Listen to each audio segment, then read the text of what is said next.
Come with me to Costa Rica as I spend the week learning about permaculture.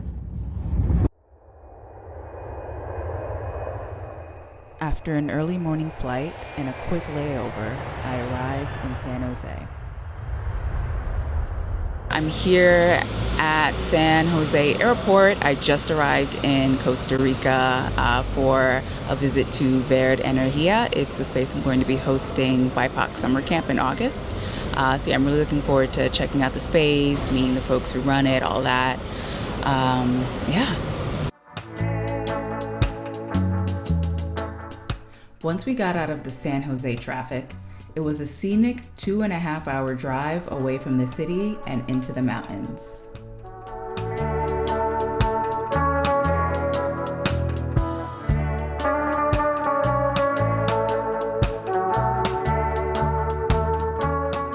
Verde Energia is an eco-village and regenerative agroforestry project deep in the lush mountains of Puriscal, Costa Rica. It was founded in 2006 on what was originally degraded cattle land, and now it's grown into a thriving food forest in one of Costa Rica's most deforested regions.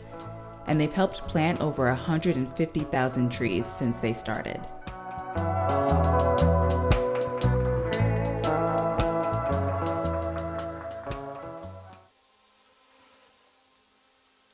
Okay, so I just made it. It's been so nice already to just be surrounded by green, by trees, by the sounds of nature. Yeah, I'm really looking forward to this. Permaculture is a design system that creates self-sustaining, productive ecosystems that mimic nature's patterns. This can look like gardens designed to mimic natural ecosystems, diverse plant communities, integrated pest control, and composting.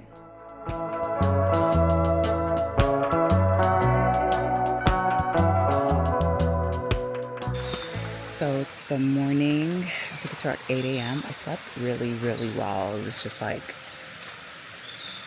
very peaceful, quiet except for crickets and birds in the morning. Yeah, it's really nice just being in a place that's like super quiet, especially coming from the city. Costa Rica is home to over 5% of the world's biodiversity. So while I was there, I got to see wildlife that I knew I wouldn't be able to find back on the East Coast.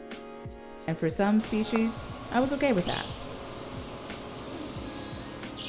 I got to learn all about growing vanilla. Did you know that vanilla is technically an orchid? And much like an orchid, it grows on a vine. It's specifically the species Vanilla planifolia. These orchids have long, thin pods, which is where we get the vanilla we know today. So we use bamboo to stand in for trees to help propagate new vanilla vines. And we use coconut husks for the growing medium instead of soil. Can I call it Milli Vanilli? It was way too hot to do anything after lunch. So off to the river to cool off. The water was amazing, incredibly refreshing, and another guest bought this amazing Costa Rican blue clay, so it became a river spa day. Highly recommend.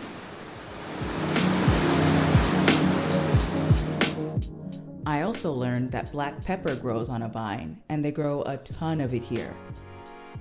This black pepper grows alongside a tree called Madero Negro, and it was really cool to see the peppercorns up close.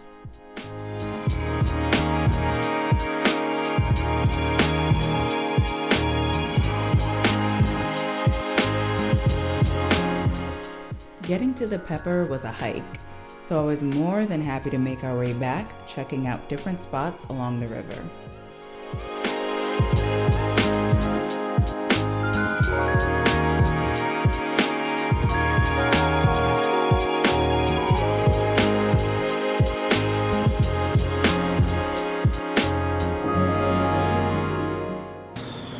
I wish you could capture the smell. Smell it?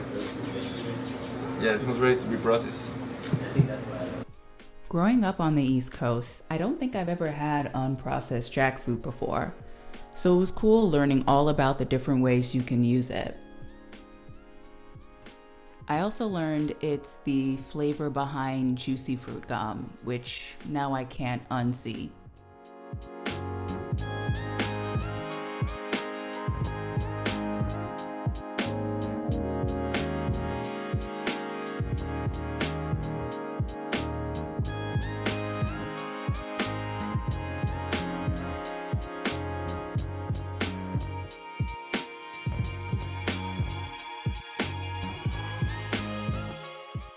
Now, I'm very happy with the incredibly spicy food I make for myself at home, but it was nice to try new foods, and I definitely have some things that I want to incorporate more when I get back home.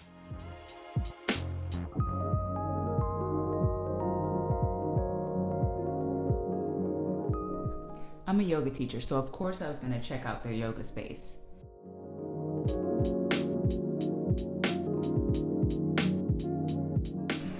Costa Rica is on Central Time, so it was actually pretty easy for me to get up at sunrise for some yoga since my body was already 2 hours ahead. Or behind, however it works. And I even got to practice teaching yoga in Spanish, which is something that I've started to do back home as well.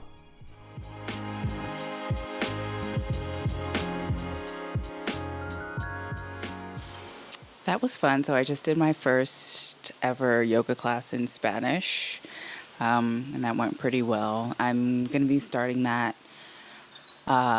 when I get back from this trip. So I'm glad I got to practice and get some feedback. Yeah, it was really fun. I learned about how cacao is grown and the pruning process it goes through so it's not wasting energy and to make sure that it's growing in the right direction. Only take branches going up like this. Okay. They can even be in the bottom of the trunk. So what I normally do is start from the bottom and I check it up. Yeah.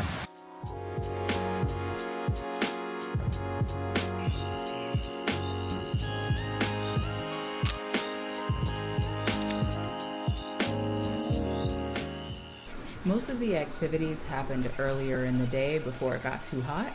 So I mostly spent the afternoons hanging out, reading, going to the river, or listening to the rain.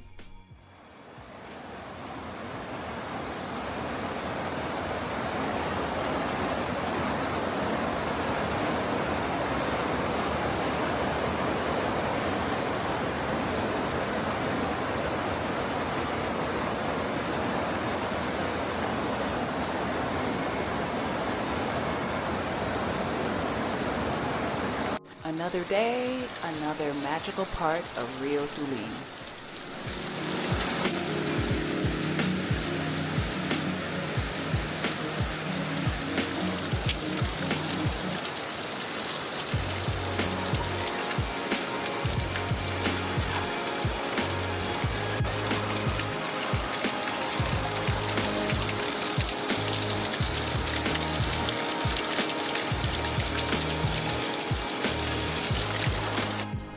Dosas are savory crepes that originally come from South Indian cuisine, and I got to learn how to make them while I was there.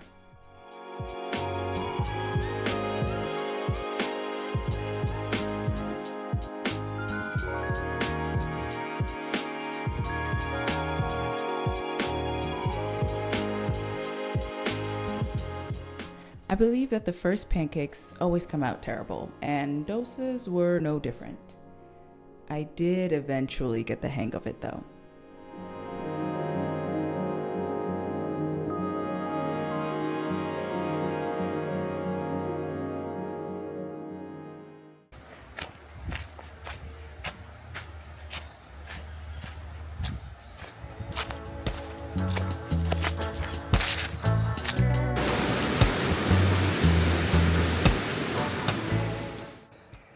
So today the current was actually a lot stronger. I think it's because there were heavy rains these past few days. She almost took me away.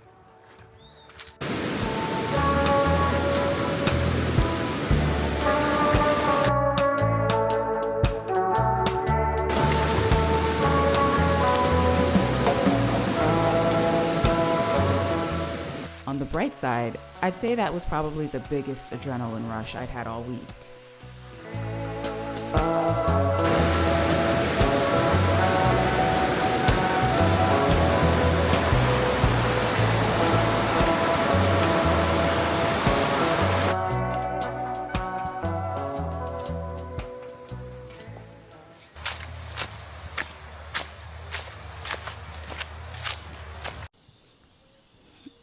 I've been thinking a lot about just how food and growing food and how we do it, how that has been so much a part of like my activism. Like I started out as a student organizer, but a lot of that was like talking about food justice, going to the lower Ninth Ward and working on an urban farm, just like thinking about how we're taking care of the land, thinking about the environment, environmental justice. Like it's kind of frustrating because it's like I come out here and it reminds me of how abundant the earth actually is and how, we just have this myth of scarcity, this idea of scarcity that is codified by systems that make it hard for us to get by. And it's like very inefficient, it's harmful, it's useless. During the pandemic, I was like growing a bunch of stuff. I had this like row home that had like a front yard that I could plant directly into.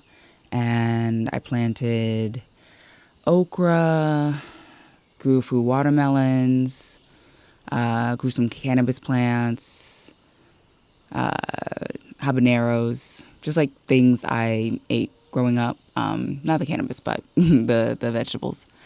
And how grounding it was during a time of so much uncertainty to know that like I could produce something.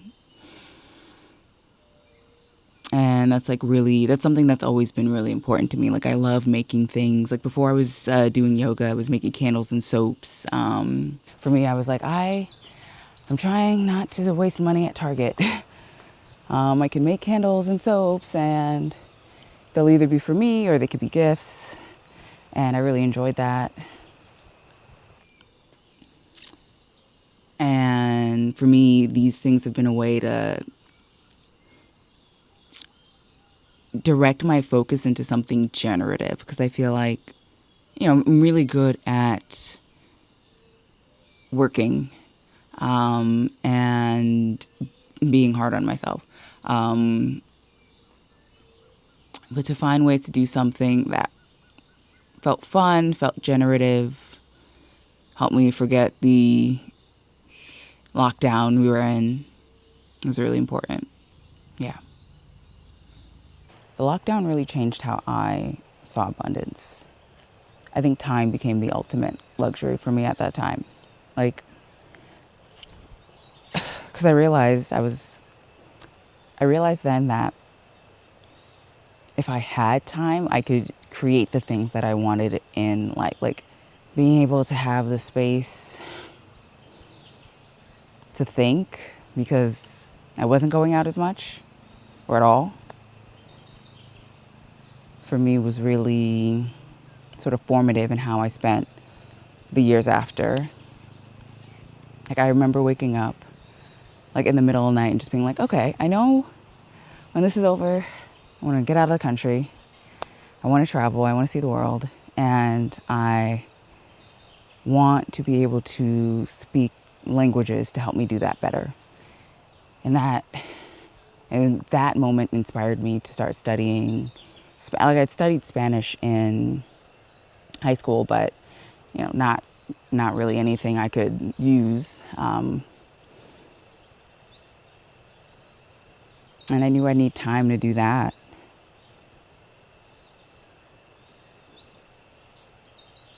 And it's hard. It's not like doing these things is easy. I think, especially now as a entrepreneur, it's not something I thought would be easy, but I also didn't think that much about it. I was just like, oh, I can just go, into consulting. But in the times that are hard doing this, it's a lot easier to remind myself that, like, I'm choosing this. This is what I'm doing it because I want to do it, not because someone else is telling me to do it. And I think that has been really important for me as an entrepreneur, thinking about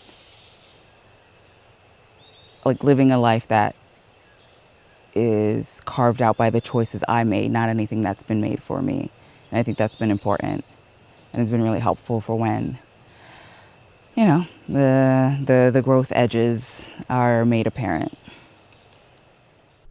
I've solo traveled over a dozen times in the past few years, and each trip has always taught me something new. This time, I leave Costa Rica with new connections and a richer appreciation for a planet that is as intelligent as she is beautiful. I also leave with a deeper respect for all the labor that goes into getting food on our plates each day. Finally, this trip was also a reminder that despite how difficult some seasons in my life have been, there were also so many good seeds that were planted in those times. Seeds of joy, of growth, evolution, and creativity. Seeds I am always connected to and able to nurture and call on whenever I need to replenish myself.